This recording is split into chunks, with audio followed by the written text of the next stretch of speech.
Good morning friends. आज हम लोग the human I reflection of light हो चुका था। आज हम लोग ह्यूमन आई का चैप्टर शुरू करने वाले हैं। Human I and the colourful word. Human I and the colourful word chapter start करेंगे और हमारा उद्देश्य होता है कि एनसीईआरटी के एक एक लाइन को पढ़ना। क्या करना है? एक एक लाइन को पढ़ना। You have studied to the previous chapter about the reflection of the lenses. यानी हमने प्रीवियस चैप्टर में refraction of the lenses. Lenses से क्या होता था? रिफ्रैक्शन होता था। मिरर से क्या होता था? रिफ्लेक्शन होता था। तो हम लोग प्रीवियस चैप्टर में जो पढ़े थे वो we study about the refraction of lenses. Lenses से क्या रिफ्रैक्शन होता है उसके बारे में हम लोग प्रीवियस चैप्टर में क्या कर लिए थे? स्टडी कर लिए थे।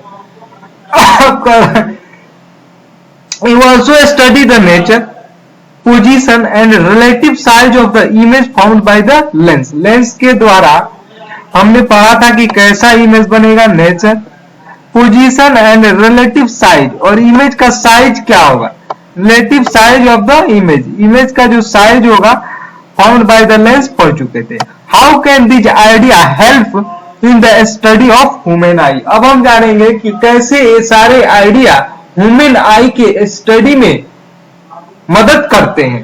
हाउ कैन दिस आइडिया, ये सब आइडिया कैसे ह्यूमन आई के स्टडी में क्या करते हैं? मदद करते हैं, हेल्प करते हैं।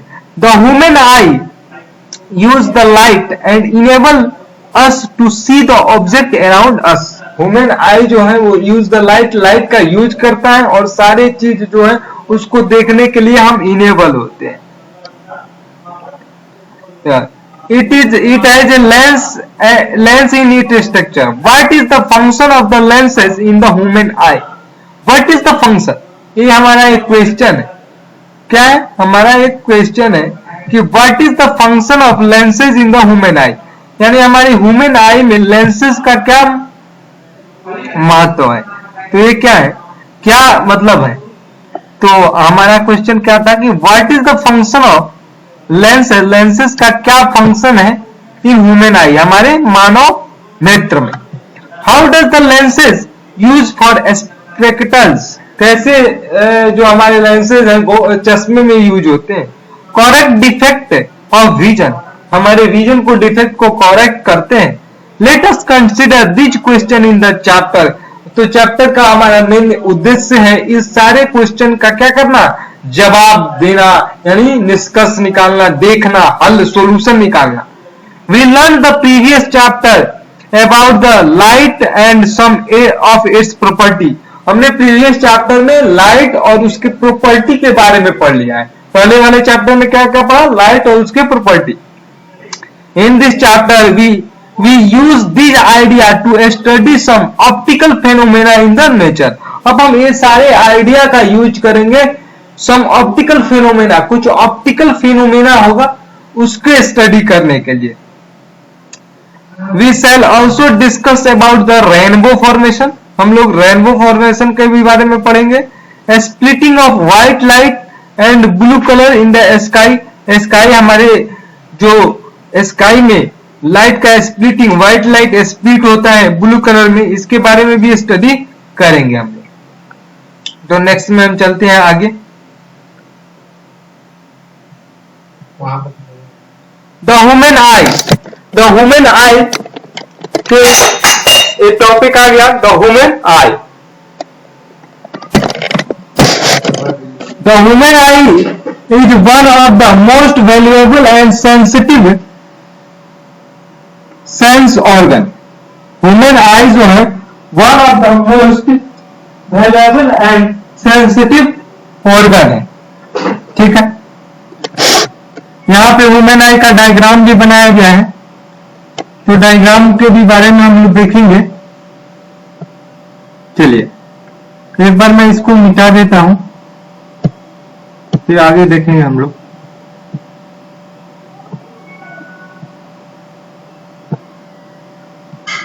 चलिए, तो human I is one of the most valuable and sensitive sense organ. It enables to see the wonderful world and color around us. On the closing the eye,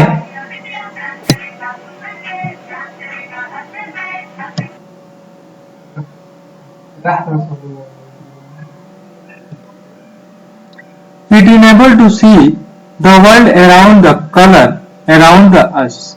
यह ह्यूमन आई जो है हमको देखने के लिए हम कैसे देख पाए इसमें मदद करता है. On closing the eye, we can identify the object to some extent by their smells, taste, sound they make, या by touch. हम लोग टच से किसी भी चीज को ऑब्जर्व कर लेंगे, साउंड से ऑब्जर्व कर लेंगे अगर हम आंख को बंद भी किए हैं. It is however impossible to identify the color while closing the eye. हम आंख बंद किए हुए हैं और कोई चीज हमारे आंख के आजू बाजू आ रहा है तो हम उसके बारे में कुछ सेंस कर सकते हैं, या कोई स्मेल आ रहा है तो हम नाक से टेस्ट करके सेंस कर सकते हैं. लेकिन जब हमारा हम कलर का सवाल आएगा तो कलर हम बिना आंख को खोले बिना आंख से देखे हम कलर को सेंस नहीं कर सकते हैं. ठीक है. It is however impossible to identify the color while closing the eye. जब हम लोग आई को क्लोज करेंगे तो हम कलर नहीं देख सकते हैं. Thus, of all the sense organ, the human eye is the most significant one as it enables to us to see the object colorful around the us. तो all the sense organ human eye जो है most significant है. The enable to see the object in the colorful around the us. हमारे चारों ओर जो colour है, colourful संसार है, कलरफुल हमारा यूनिवर्स है, उसको देखने के लिए हमारे ह्यूमन आई जो है एक एसेंशियल है. The human eye like a camera. Human आई किसके समान है? एक कैमरा के समान है. ह्यूमन आई किसके समान है? एक कैमरा के समान है. Human eye like a camera. It lens system form an image on light sensitive screen called retina. तो ह्यूमन आई क्या है? कैमरा. क्या कह रहा है? Human I like a camera. जैसे कैमरा इमेज को कैप्चर करता है वैसे ह्यूमन आई जो है वो इमेज को क्या करता है? कैप्चर करता है. ठीक है. It lens system form the image on light sensitive screen called retina. इसमें जो लेंस सिस्टम होते हैं, सिस्टम ऑफ लेंस होते हैं जो इमेज फॉर्म करते हैं एक स्क्रीन पे. हमने देखा है कि वर्चुअल इमेज जो होते हैं वो सीधा होते हैं और वो स्क्रीन पर होते हैं. तो ये स्क्रीन पर जो होता है वो इमेज फॉर्म करते हैं. Light sensitive screen called as system form a image on the light sensitive screen called as retina. तो रेटिना का ये डेफिनेशन हो गया कि जहां पे हमारा इमेज लेंस, मानव लेंस जो है जहां पे इमेज बनाता है, ह्यूमन लेंस जहां पे इमेज बनाता है उस स्क्रीन को हम क्या बोलते हैं? रेटिना बोलते हैं. Light enter in the eye through thin membrane called cornea. Light enter करते हैं द आई हमारे आंखों में थ्रू थिन मेम्ब्रेन, पतले मेम्ब्रेन के through, which is called as cornea, जिसको हम लोग क्या बोलते हैं? कॉर्निया बोलते हैं. कॉर्निया के थ्रू हमारा लाइट क्या करता है? आंखों में क्या होता है? प्रवेश होता है. इट फॉर्म ए ट्रांसपेरेंट वर्ग in the front of the surface of the eyeball as shown in the figure 11.1. ये जो है क्या करता है कि ट्रांसपेरेंट बल्ब जो है वो बनाता है रेटिना के सामने. क्या बनाता है? रेटिना के सामने क्या बनाता है? ट्रांसपेरेंट बल्ब, जो कि इस डायग्राम में दिखाया गया. The eye ball is approximately spherical in shape. Eye ball क्या होता है? हमारा आंख का जो बॉल होता है वो स्फेरिकल इन शेप होता है. ठीक है. आई बॉल ए ट्रांसपेरेंट जो है वो बल्ब है. ये ट्रांसपेरेंट क्या है? बल्ब है. अब चलिए eye ball, the eye ball approximately spherical in shape with a diameter of 2.3 cm.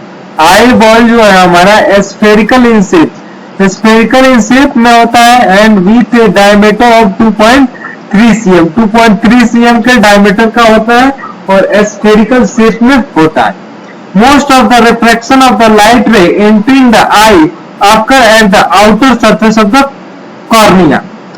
The most of the reflection of the light ray enter in the eye occur at the outer surface of the cornea. cornea के outer surface में जो है वो हमारा most of the reflection जो होता है reflection होता है. The crystalline lens merely provide the final adjustment of focal required to focus object at different distance on retina. तो हमारा जो क्रिस्टलाइन फाइन लेंस होता है वो हमारे फोकस को एडजस्ट करता है, जैसी हमारी रिक्वायरमेंट होती है. हमारे दूर को वस्तु को देखना है, निकट की वस्तु को देखना है, फार्दर देखना है, शॉर्टर वस्तु को देखना है, तो हम वैसे उसका फोकस क्या होता है, एडजस्ट होते रहता है. We find the structure we find a structure iris behind the cornea. cornea के behind जो है हम लोग एक आयरिस देखते हैं. आयरिस क्या होता है, कॉर्निया के बिहाइंड क्या होता है, हमारा आयरिस होता है. Iris is a dark muscular diaphragm. Iris क्या होता है, आयरिस हमारा यहाँ पे दिखाया भी गया है, आयरिस है, ये आयरिस है. Iris is a dark muscular diaphragm. Diaphragm है, डार्क मस्कुलर डायफ्राम है which control the size of the pupil. हमारे पुपिल का साइज कौन कंट्रोल करता है, साइज को एडजस्ट कौन करता है, तो आयरिस एक डायफ्राम है जो हमारे पुपिल के साइज को क्या करता है, एडजस्ट करता है.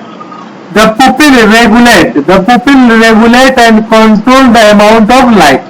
पुपिल जो है हमारा रेगुलेट करता है और कंट्रोल करता है लाइट को रेगुलेट करता है. The pupil regulate and control the amount of light. यानी लाइट के अमाउंट को क्या है, पुपिल क्या करता है, रेगुलेट करता है और क्या करता है, कंट्रोल करता है. अब चलिए नेक्स्ट में क्या है, नेक्स्ट आता है कि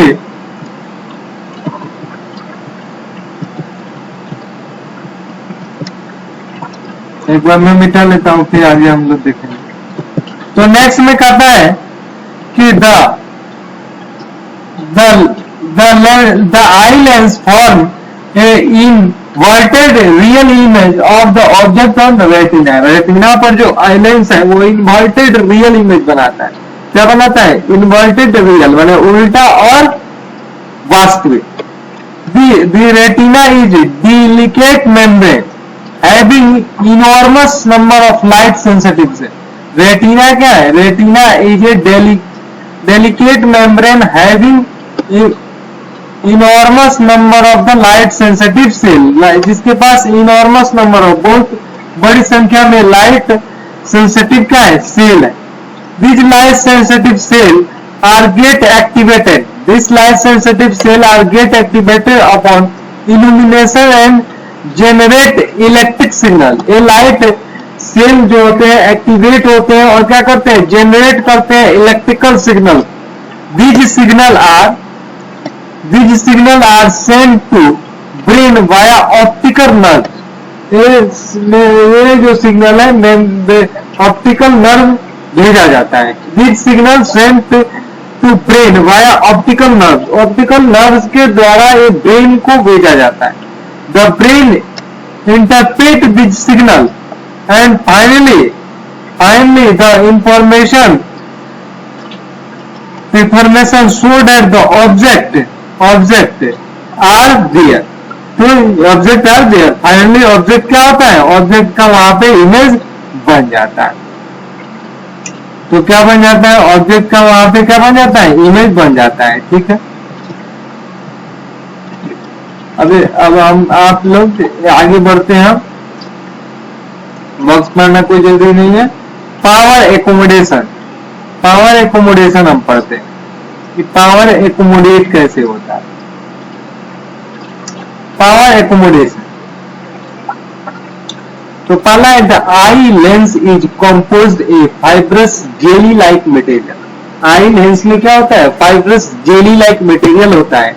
it's curvature can be modified to some extent by ciliary muscle. तो याद रखना है कि एक कर्वेचर, इसका कर्वेचर जो होता है can be modified by some extent of ciliary muscles. Ciliary muscles जो होते हैं उसके थ्रू इसका कर्वेचर जो होता है वो मतलब मॉडिफाई होता है। तो ये पूछा जा सकता है कि कर्वेचर मॉडिफाई किसके थ्रू होता है, तो ciliary muscle.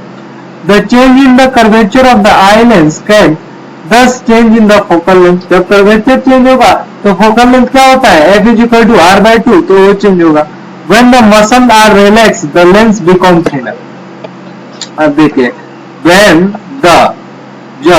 the muscles are relaxed, जब मसल रिलैक्स्ड होते हैं, the lenses become thin, तो हमारे लेंस क्या होते हैं, थिन होते हैं। Thus its focal length increases, तो इसका फोकल लेंथ क्या होता है, इंक्रीज होता है। And this enable you to see the distinct object clearly, और ये क्या करता है, डिस्टिंक्ट ऑब्जेक्ट को क्लियर देखने के लिए यूज होता है।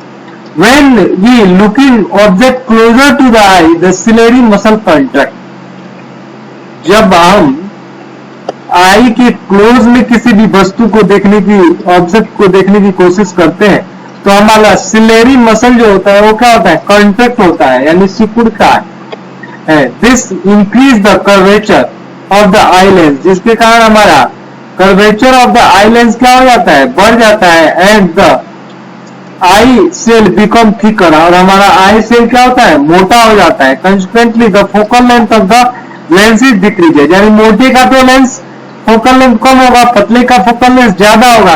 This enable to see nearby object clearly, इसके कारण हम लोग नियर के ऑब्जेक्ट को क्या करते हैं, क्लियर देख पाते हैं। ठीक है, अब आगे चलिए।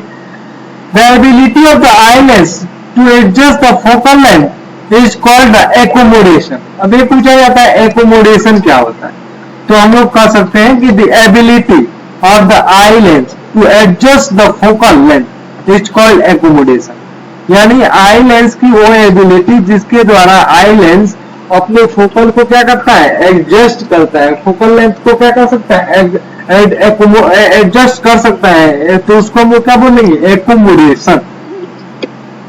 However, the focal length of the eye cannot be decreased below a certain minimum limit। एक certain minimum limit से हम लोग फोकल लेंथ को क्या कर सकते हैं, कम नहीं कर सकते। Try to read a print page by holding it very close to eye। एक प्रिंट पेन लीजिए और उसको अपने आई के बहुत क्लोज रख के पढ़ने की क्या कीजिए, कोशिश कीजिए। Try to read। You may see that the image being blurred या feel a strain on the eye, या तो इमेज ब्लर्ड हो जाएगा या आपको आंख पे बहुत ज्यादा दबाव देना पड़ेगा। To see the object comfortably and distinctly, you must hold if it is 25 cm of the eye। तो ये याद रखना है डिस्टिंक्ट विजन के लिए। To see a object comfortably, किसी भी ऑब्जेक्ट को कंफर्टेबल देखने के लिए must hold it about 25 cm from the eye, eye से हमारे आंख से उसका डिस्टेंस जो होना चाहिए वो 25 cm होना चाहिए।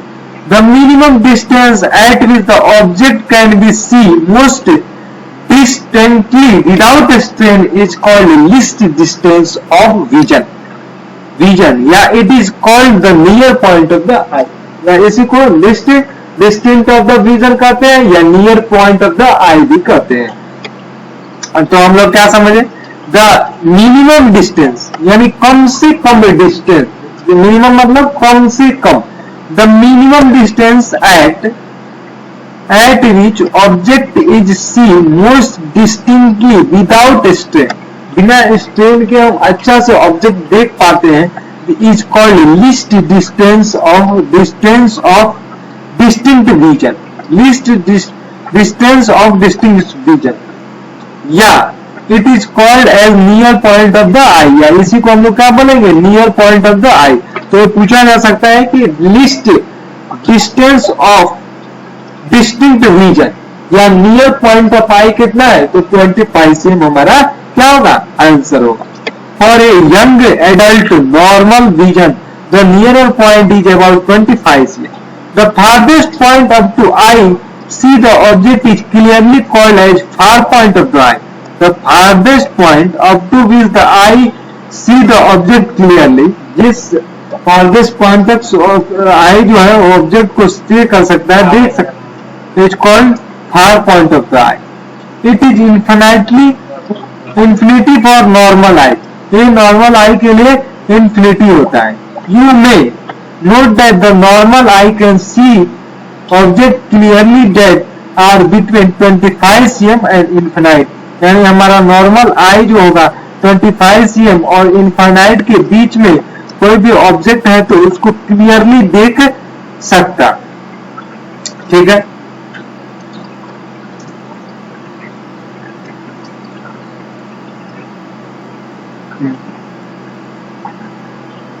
अब चलिए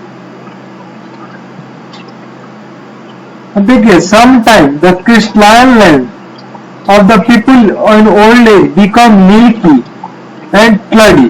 Old age में milky और cloudy हो जाता है. This condition is called contract. इसको क्या बोलेंगे? Contract condition बोलेंगे. तो ये आपको याद रखना है कि old age में हो जाता है, लेंस क्या हो जाता है? Become milky and cloudy. Milky हो जाता है, cloudy हो जाता है. इसको बोलेंगे contract, यानी सिकुड़ जाता है. हमारा क्या होता है? सिकुड़ जाता है. This cause the partial या कंप्लीट लॉस विजन. इससे हमारा लॉस हो जाता है विजन का. It is possible to restore vision through contract surgery. Surgery करा के हम इसके विजन को क्या कर सकते हैं? अच्छा कर सकते हैं. तो इस लेक्चर में हम यही तक रहने देते हैं. फिर मिलेंगे नेक्स्ट लेक्चर में. हमारे चैनल को सब्सक्राइब करें, शेयर करें, लाइक करें ताकि हमारा मनोबल बढ़े और हम आगे और वीडियो बनाने के लिए प्रेरित हो सके. तो थैंक यू दोस्तों. सब्सक्राइब करते रहें, शेयर करते रहें और बने रहें हमारे साथ.